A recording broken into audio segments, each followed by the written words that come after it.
Grasmere nestles in these beautiful lakeland hills just north of Windermere. This is Dove Cottage, where Wordsworth lived and wrote some of his most famous poetry, taking his inspiration from the beautiful surroundings. It certainly inspires me. 2 eggs, self-raising flour. But I'm here because of St Oswald, the patron saint of Grasmere, and in particular the ancient rush-bearing ceremony at St Oswald's Church. So tell me about the rush-bearing. What is it? What's the origin of it? Well, it probably dates back to medieval times when many church floors were just made of earth, and to make the surface pleasant to walk on, they used to strew rushes, and these would be renewed probably several times a year, but in Grasmere they used to do this particularly in the summer, and the old rushes would be taken out and fresh ones brought in, and then they would have a bit of a celebration. But you know me, I'm only here for the food. This area's famed for its gingerbread, but they make a special type for the children just once a year on Rushbearing Day. I've come here to the original Gingerbread Shop in Grasmere because they've been making gingerbread to the same recipe here for over 130 years. Let's see how they do it.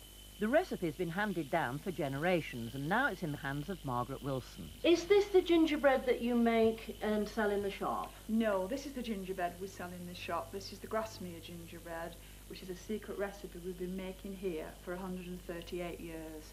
This gingerbread we make once a year for the rush-bearing for the children. So you've obviously got flour in here, and what else? Yes, flour and the spices, and in here the butter and the treacle, soft sugar and the brown sugar, and eggs and milk.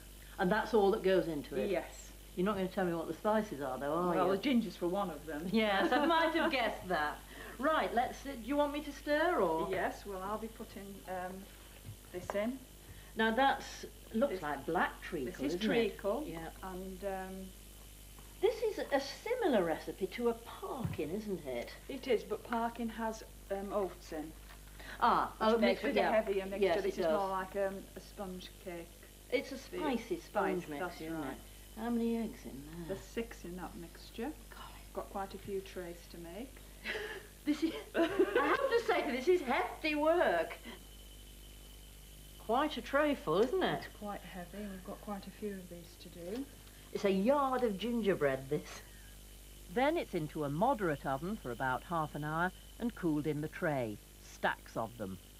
Nice and springy, but it's still quite a light colour. Well, it'll darken tomorrow, all being well, and get more sticky, and then we'll be cutting it when it's quite very cool, and we'll mark it, stamp it, each individual piece.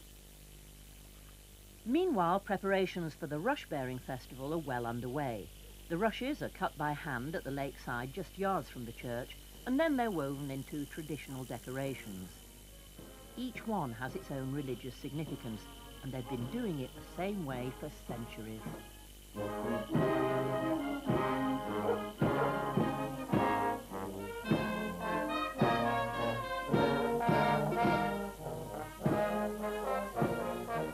As the kids enjoy the colourful procession which winds its way through the village, ending at the church for the rush-bearing service, the best treat is still to come.